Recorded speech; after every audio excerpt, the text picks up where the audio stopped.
Today's video, we're just going to be taking a look here at the modeled guidance for these upcoming snowstorms. Now, two out of these three models show us getting the 1-2 punch, basically, as far as snowstorms are concerned in the upcoming pattern.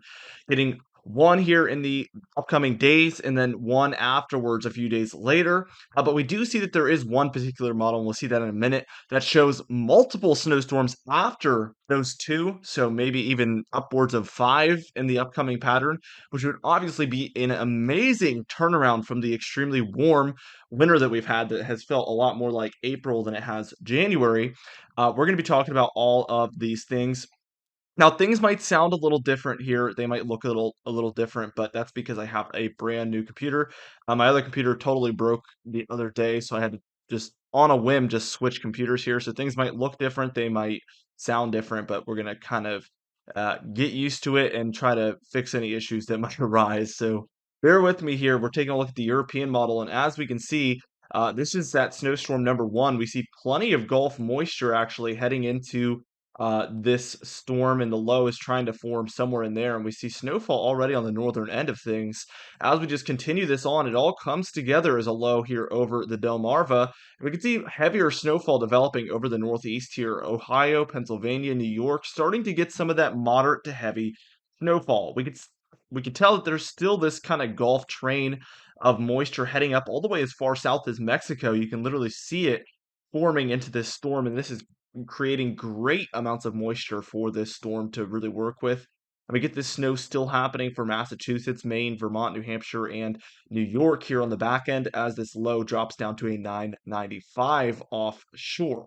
Now, storm number two already here by Tuesday the 24th, after that first storm is all said and done, is already beginning to form here over the four corner states. And what we're going to see is it's going to dive south into Texas, and then it's going to really move up into the eastern United States. So we're going to be watching for that. This will also get a lot of Gulf moisture along the way as well, and that's going to help tremendously to make this a major storm. So we'll see this play out. We see already by time it is reaching into Texas, we see snowfall here on the northern end of things for Texas, New Mexico, and Oklahoma as well. And we can already see that Gulf moisture really aiding this storm and just significantly developing. We can see these dark greens and dark blues where this storm is forming. First off, the dark greens where probably thunderstorms are starting up, and we're getting tons of moisture thrown into the storm. And then we see very heavy snowfall here for northern Texas, Oklahoma, Arkansas, and Missouri. So pretty far deep south areas there, getting significant snowfall from snowstorm number two here. We see the entire Ohio Valley seeing snowfall here by this point, right around Wednesday morning, January 15th. And still, we see this kind of just train of Gulf moisture heading into the storm here. Really, again, just really boosting the storm and giving it more to work with here. We can see that the main issue with this storm is that it cuts a little bit, so it's going to head kind of west of the Appalachian Mountains a bit. And what this is going to do is create a warm front on this eastern end. And a cold front here on the western end of things. So we'll probably see the west get a little bit colder here.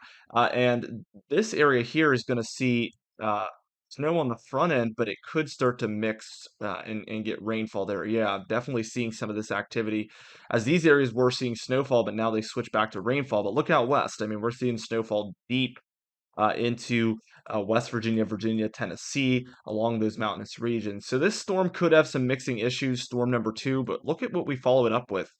Very deep cold here in the east to end things out here. Right around Thursday into Friday, the 26th into the 27th, we can see plenty of this Pacific moisture heading in through the northwest. And there is some showery activity up here in the northeast of the United States, but definitely some more Pacific storms are heading in here on the European model. It's going to be interesting to see what this does. We see it kind of dive south here, and it kind of fizzles out over these areas here. It does bring a lot of moisture, but it kind of redevelops as a bit of a clipper system here. So we'll see what that does. It kind of heads over the Great Lakes here. And this storm has a pretty interesting dynamic. I would say the low is somewhere in there, but it does look like it has a little bit of a cold front underneath as well. So we're seeing kind of this type of a balance, and we're probably seeing pretty significant thunderstorms developing along that kind of warm sector out ahead of that cold front. We've been dealing with this for, many weeks here in January, and that cold front actually really develops here, as you can see, into a pretty stormy situation for many folks, all the way from Texas, Louisiana, and Mississippi, all the way up through Ohio, Pennsylvania, and New York. So we're seeing everywhere in between as well, seeing plenty of storminess. Another storm moving in through the northwest as well, so we could see this Pacific train of storms redevelop. I think what's interesting is we closed this model run out with a pretty zonal flow of things, which what that means is the jet stream is moving across the nation like this, very flat. There, you can tell there's no troughs or ridges here. It's very, very flat, and this causes the storms to move straight across as well. Probably snowfall in these areas here and rainfall in these areas here. There's a great balance here happening, but it can't last too long. The teeter-totter, if you will, is gonna see some sort of shift at some point here very shortly after if this does occur. It'll either be a trough in the west here, as you can see, and then a ridge in the east, or alternatively, it'll be a trough in the east, ridge in the west. But regardless, this balance can only last so long. And I want to walk you through the GFS model here, and we always take the GFS model with a grain of salt. I'll tell you that firsthand. But really, we see that storm number one develops, I would say, more nicely than we see on the European model. We do get this lowering down to the 990s much quicker. So we're seeing Pennsylvania, New York, Vermont, New Hampshire, and Maine seeing snowfall at this point already. And then as we move into storm number two, we can see it's a little bit colder and a little bit more east based, so probably a more snowy solution here. I would say we're right over Manhattan with that low. So we are seeing some warm air on the eastern end, some colder air here on the western end.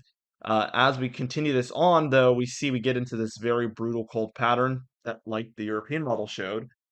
Um, let's just keep going with this real quickly. We do see some snow showers here across the Great Lakes, um, and definitely some moisture here coming in from Alberta. Definitely, possibly another clipper system. Yeah, so that looks just like the European model. We get kind of some clipper activity in there, but we do see something coming together here from the Gulf alongside a lot of this energy moving through here. So this could develop into a pretty major storm.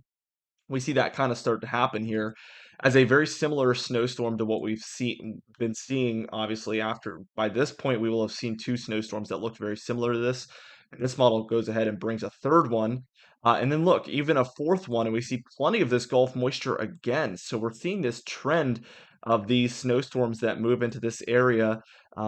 That's the fourth one, and then even a fifth one there where we have plenty of this moisture moving in. So it just seems like a broken record at this point, because that is like storm number four, maybe even five, and then we're left kind of with a little bit of some ridging in the west, a little bit of some trough in the east. It's obviously something you want to take with a grain of salt there. Um, Now, as we go ahead and just take a look at this Canadian model here, we're going to go over the differences. The interesting thing here, as we take a look at the Canadian model, is that this model has actually been a lot better this year than it has in years past. It's been a lot closer to the accuracy of the European model so far this year, which is very, very interesting. Now, this first storm, obviously, all the models kind of look the same because it's happening within 72 hours. Storm number two here, we get a dramatic west solution here on this Canadian model. I would say the Canadian model is there. We'll see the European model in the red. Canadian model was, or the European model was probably somewhere in between. And then the GFS model, I want to say was something like this, a lot more coastal with it. So we're seeing pretty spread apart solutions here according to the models, which is usually a sign that you want to take everything with a grain of salt. We do get snowfall everywhere pretty much. Just the amounts that are able to accumulate is mostly what we will be taking a look at. Now, tune in with us daily. We do upload every single day.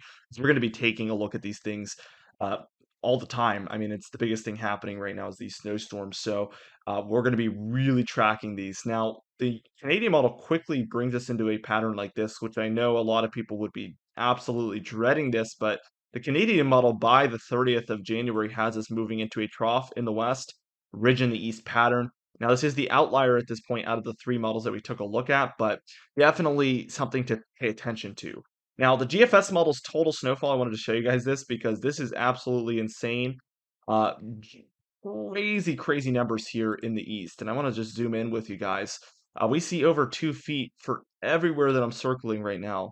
We see over 2 feet of snowfall. So areas in eastern Ohio, Pennsylvania, New York, Vermont, New Hampshire, Maine, Massachusetts, and portions of Connecticut would be seeing 2 to 3 or even 4 feet of snowfall plus over the course of the next 15 days or so. If the better yet, if the GFS model is correct, which obviously you know that's going to be pretty challenging to get perfect accuracy from this model, but hypothetically speaking, any model could technically be correct. So we're going to just consider this.